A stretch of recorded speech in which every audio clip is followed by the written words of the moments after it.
우리가 새로운 전화기라든가 새로운 가전제품이라든가 자동차를 사게 되면 한동안은 사용 설명서를 봐야 됩니다. 자동차의 사용 설명서는 거의 책 한 권이 될 정도로 깁니다. 그런데 그것을 다 읽지 않고 사용하는 사람들이 대부분일 것입니다. 저도 자동차가 수시로 삐삐 소리를 내는 바람에 이게 어디서 이 소리가 나는 것일까? 그걸 끄지 못해서 애를 쓴 적이 있는데 나중에 보니까 블랙박스에서 나는 소리였어요. 그러니까 사용법을 다 모른 채 차를 굴리다 보니까 발생하는 일이었던 것입니다. 마찬가지로 우리가 예수님을 믿고 하나님을 믿고 하나님과 동행하는 것에 대해서 우리가 하나님을 믿지요. 기도를 합니다. 그런데 과연 이 믿음이 얼마만큼의 효험이 있는지, 이것이 무엇을 뜻하는지, 내가 무엇을 기대할 수 있는지에 대해서 우리가 다 아느냐 하면 그렇지 못합니다. 막연한 기대를 갖고 있습니다. 잘 된다고 하는데, 기도를 들으신다고 하는데, 내가 예수님을 믿고 사는 것에 무엇이 포함되어 있는지, 내가 무엇을 정당하게 기대할 수 있는지, 믿음이 없는 것과 있는 것과 없는 것의 차이가 어떤 것인지를 내가 다 알지 못하고 막연한 기대를 갖고 살다 보니까 내 기대대로 되지 않는 것에 대해서 낙심을 하는 경우가 많습니다. 나는 이럴 줄 알았는데, 저럴 줄 알았는데, 내가 마땅히 이래야 되지 않을까? 하나님이 함께 하시다면 이래야 되지 않을까? 저래야 되지 않을까? 막연히 내가 기대하던 대로 되지 않는 것에 대해서 믿어도 도움이 되지 않나? 믿어도 효과가 없지 않나? 이런 식으로 낙심을 하기가 쉬운데, 여러분, 이 땅에서 하나님을 믿고 동행한 가장 본보기가 되신 분이 예수 그리스도예요.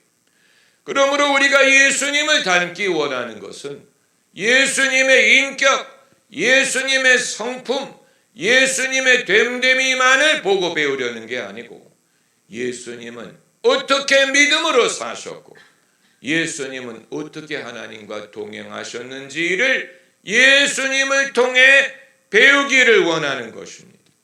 예수님이 이 땅에서 하나님과 동행하는 것이 예수님에게 어떤 의미가 있었는지를 알 때 우리가 하나님을 의지하는 것이 우리에게 어떤 효험과 의미가 있는지를 알 수 있는 것입니다. 우리가 첫째로 생각할 것은, 이건 아주 중요한 것입니다. 예수께서 이 땅에서 하나님을 믿고 하나님과 동행을 하셨다고 해서 인간됨을 모면할 수 있었던 것이 아니었다는 사실. 예수님은 사람이 돼서 오셨어요. 사람으로 사셨어요. 동등됨을 취할 것으로 여기지 않고 사람이 되어 나타나셨다고 하셨어요. 그러므로 사람이라면 모면할 수 없는 모든 요소를 예수님이 경험하셨어요.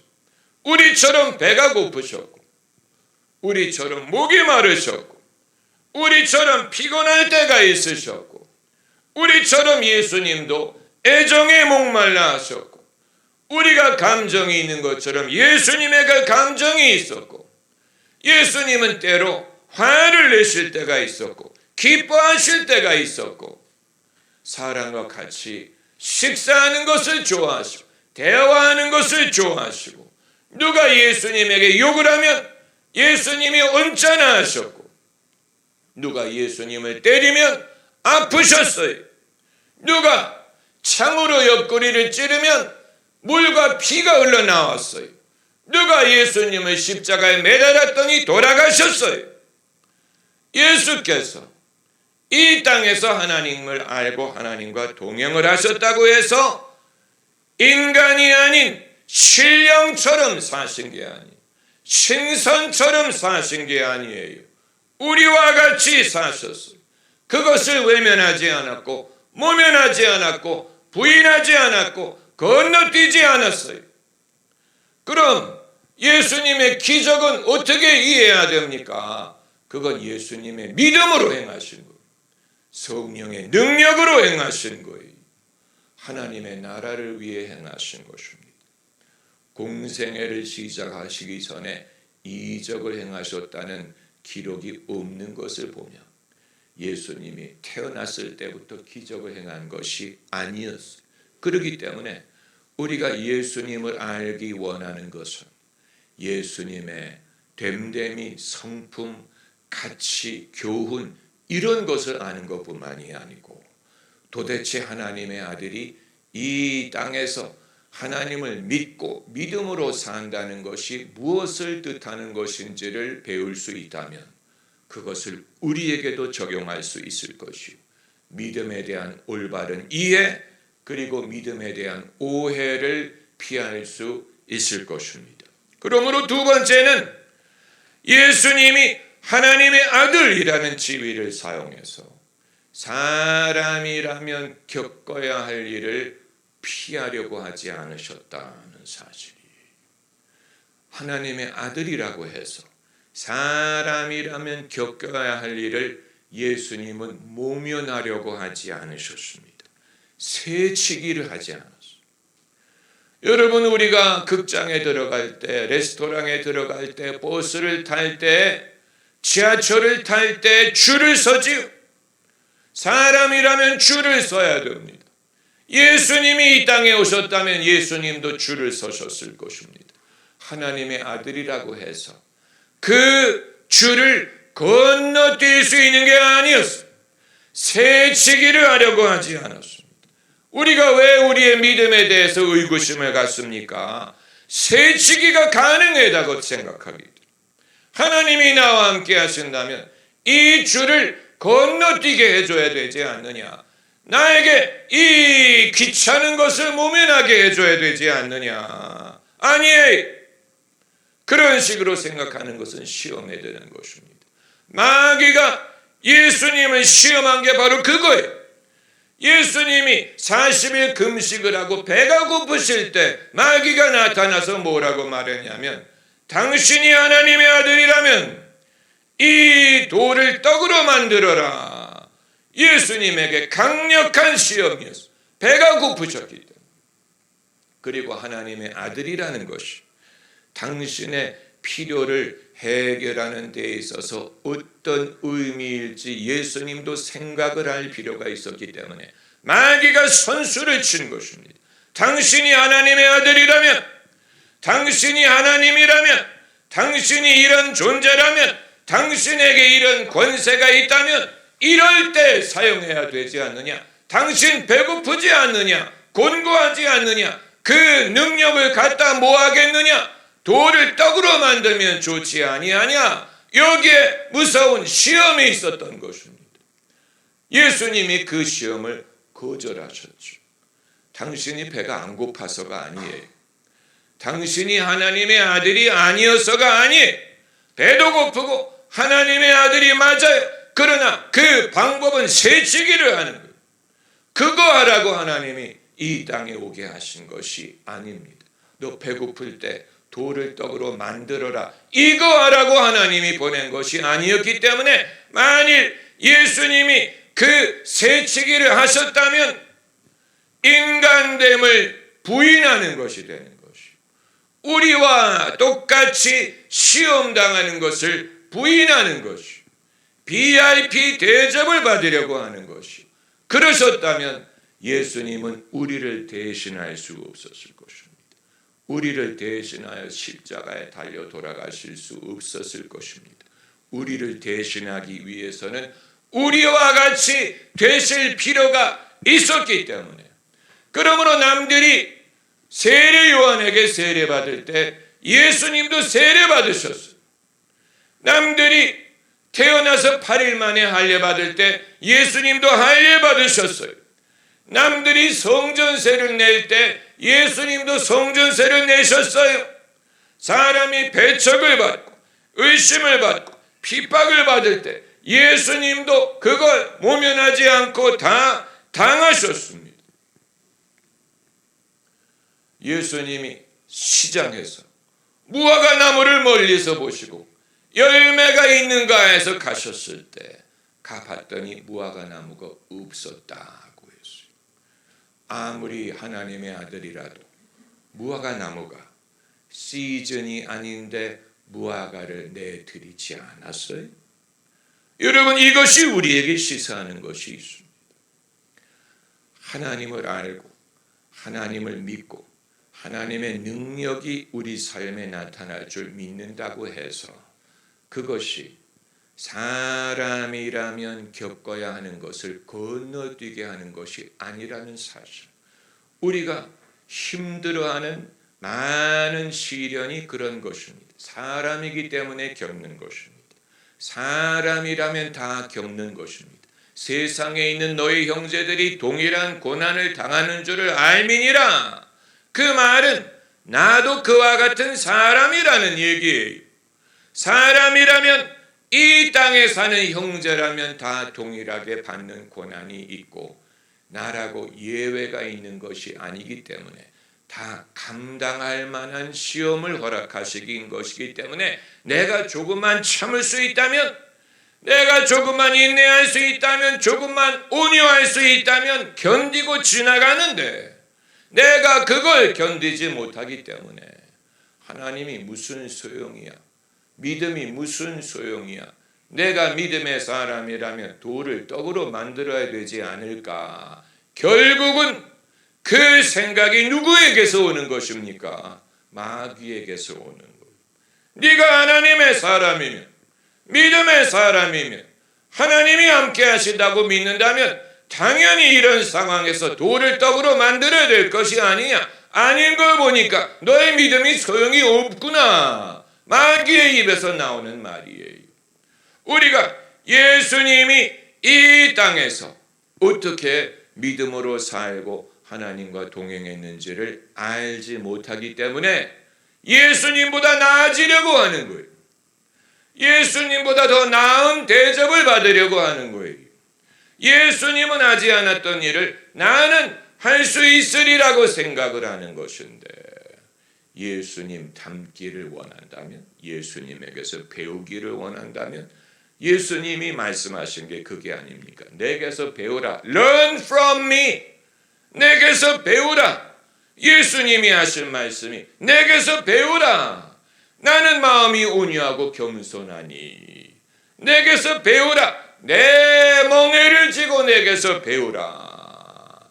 예수님에게서 우리가 배우기를 원하는데 예수님이 어떻게 사셨는지, 예수님이 하나님에게 무엇을 기대하셨는지, 예수님의 믿음이 어떤 식으로 역사했는지, 예수님의 믿음이 어떤 혜택을 주었는지를 배운다면 우리에게도 그것을 적용할 수 있고, 예수님이 당신의 하나님의 아들됨을 가지고 우리가 누리지 못하는 특권을 누린 것이 아니었다는 사실을 발견할 수 있는 것입니다. 그러므로 내게 임하는 시련이든 시험이든 핍박이든 사람들이 오해하는 일, 욕하는 일, 괴로운 일을 당할 때 하나님이 내게 없어서 이런 일이 생기나, 내 믿음이 효험이 없나라고 생각하는 것은 그건 불신, 그것이야말로 무지지.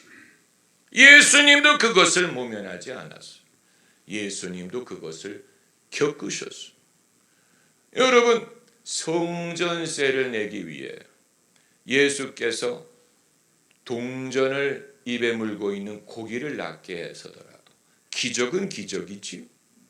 그러나 그 세금을 면하게 하는 기적은 아니에요. 그 차이를 우리가 이해할 수 있습니다. 우리는 하나님의 아들이면 성전세도 면해야 되지 않느냐? 아니에요. 예수님도 그건 내셔야 했어요. 다만 희한한 방법으로 그것을 내신 것뿐이지 내셔야 했다는 사실은 피할 수 없는 것입니다. 우리가 피할 수 없는 것에 대하여 우리가 마땅히 감당할 수밖에 없는 일, 감당하면서 극복할 일에 대하여 우리가 주저하게 되면 아예 면하게 해달라, 마치 무슨 군복무를 면하는 것처럼. 여러분, 그러나 당할 것은 우리가 당하게 하십니다. 그리고 세 번째는 하나님과 가깝다는 사실을 이용해서 십자가를 피하려고 하지 않으셨다는 사실이, 이게 가장 중요한 것입니다. 마귀가 집요하게 공생의 시작이든 중간이든 십자가에 달려 계시는 순간까지도 집요하게 예수님을 시험했던 것은 당신이 하나님의 아들이라면 십자가를 내려와라 하는 거 아닙니까? 십자가를 피해라. 당신이 하나님의 아들이면 제자의 입을 통해서, 오늘 본문에 베드로의 입을 통해서 시험하지 않습니까? 이 일이 주님에게 이루지 않으리이다 면하게 하려고 하죠. 그걸 부인하려고 하지 않습니까? 예수님이 뭐라고 답하셨습니까? 베드로에게, 사단아 내 뒤에 섰거라. 너는 나를 넘어지게 하는 자로다. 제자들이 제일 이해하지 못했던 것이 바로 십자가. 그걸 이해하지 못했어요. 제자들은 예수님이 십자가를 지는 것을 이해하지 못했어요. 그래서 22절에 주여 그리 마옵소서, 이 일이 결코 주에게 미치지 아니하리이다. 제자들만 이걸 이해하지 못한 게 아니고 이후에 많은 사람들이 십자가를 이해하지 못했어요.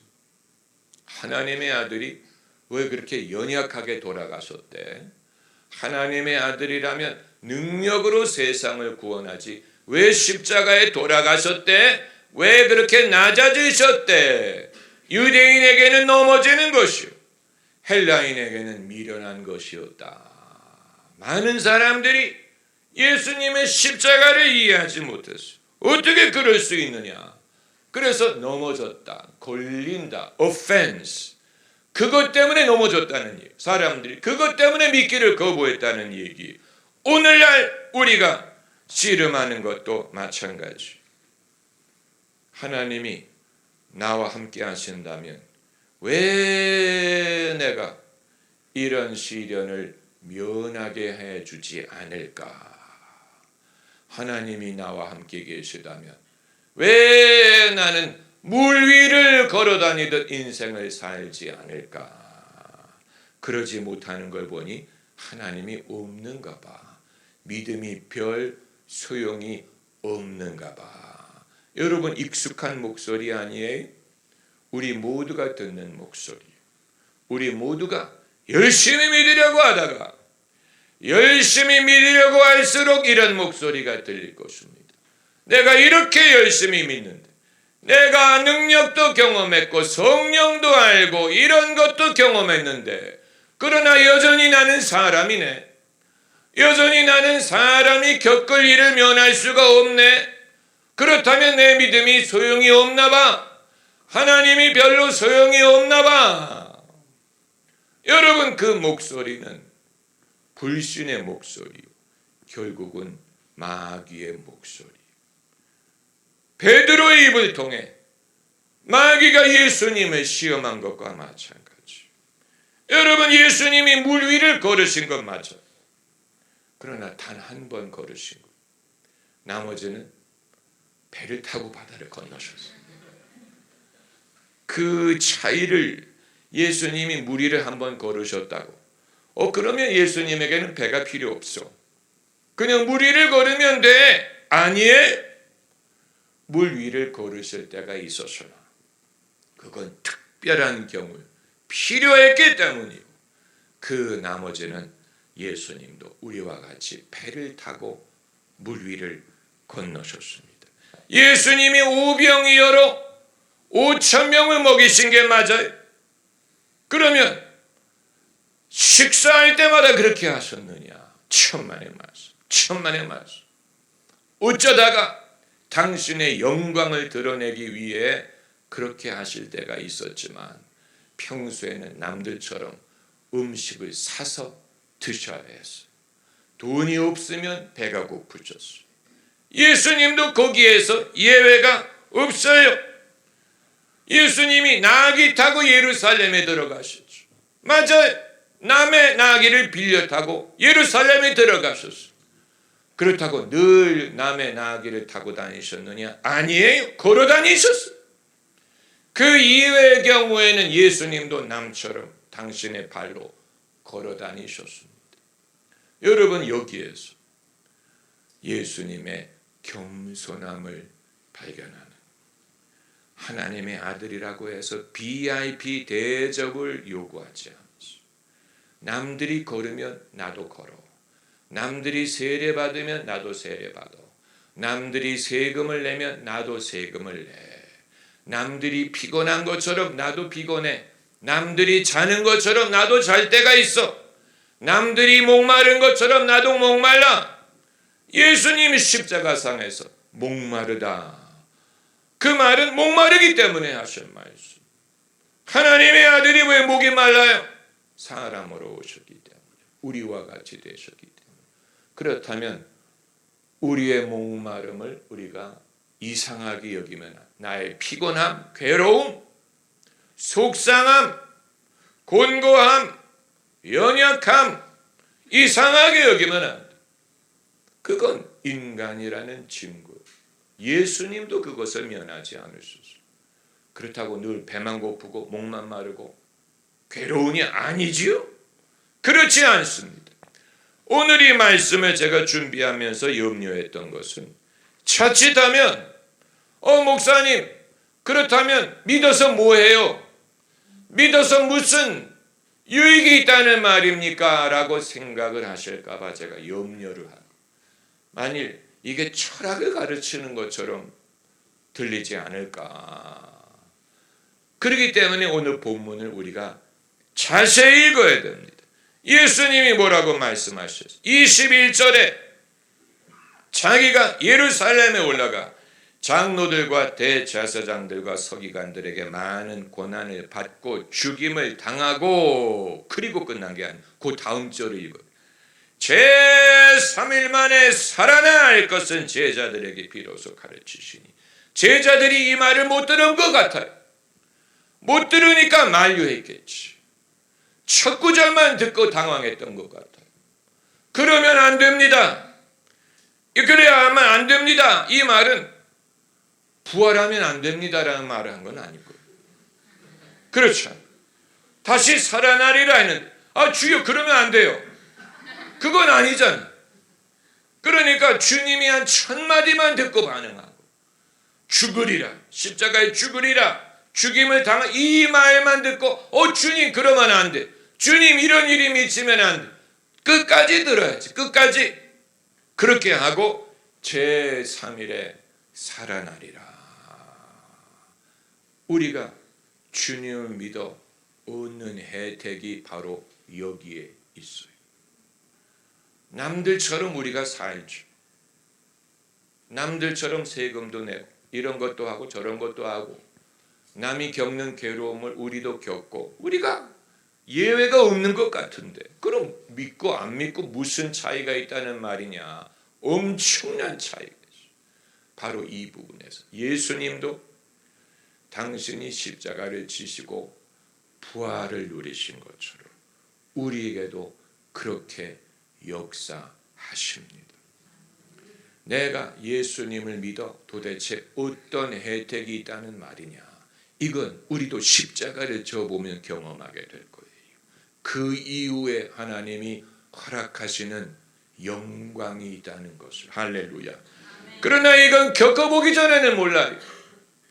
겪어보기 전에는 알 수 없습니다. 이걸 우리가 겪어보기를 원하는 것입니다. 제가 전에 섬기던 교회에서 영어 예배를 개척해서 2년 동안 영어 예배를 설교했는데, 한 번은 한국에 온 외국인 노동자 선교회와 같이 연합해서 성탄 예배를 드린 적이 있습니다. 제가 그 노동자 선교회에 가서 설교도 하고 교류를 했기 때문에 그러면 이 교회에서 김 목사님이 영어 예배를 하니 성탄 예배를 여기서 같이 드립시다 해서 많은 외국인 노동자들이 참석을 해서 밴드도 반주를 하고 성가대도 하고 제가 설교를 하고, 그리고 헌금을 거뒀을 겁니다.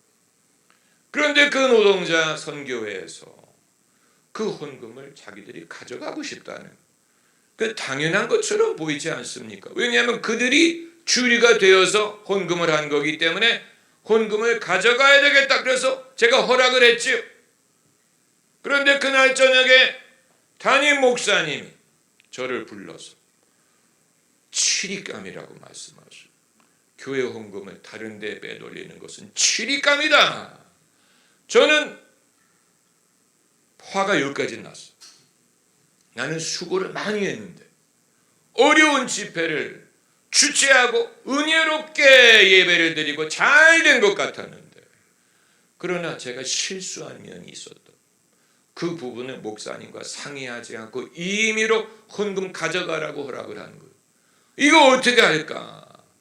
그래서 밤이 늦었는데 그 선교회 대표와 전화를 해서 이만해서 제가 그 헌금을 돌려받아야 되겠다. 그 교회를 찾아갔어요. 그런데 그 교회는 아직 저녁 예배 드리고 서로 기도하고 있더라고요. 그리고 그 헌금을 돌려주더라고요. 이 종이백에 넣어가지고. 그래서 그 다음날 새벽에 교육자 회의 때 가서 목사님 헌금 받아왔습니다. 그랬더니 담임 목사님이 기뻐하시면서 2배를 돌려주라 그러더라고요. 그 선교회에 2배를 송금을 해줘라. 여러분, 저는 개인적인 차원에서 죽었다가 살아난 것 같아요. 정말 죽었다가 살아난 것 같아요. 그리고 만일 제가 뭘 잘못했는데요, 저는 수고했는데요, 이렇게 했더라면 서로 괴롭고 불편해졌을 텐데 납작 엎드렸더니 오히려 축복, 기쁨이 배가가 되는 것을 경험을 했어요. 여러분, 우리가 이 땅에서 하나님을 경험하는 것이 이와 같습니다. 예수님은 이 방법대로 사셨어요. 예수님이 하나님의 아들이 사람이 되셨는데 어떻게 은혜와 진리가 충만했다라고 하느냐? 예수님의 비밀이 바로 이 십자가에 있는, 이 십자가를 통해 예수님이 낮아지심으로 오히려 당신의 영광을 드러내신 것입니다.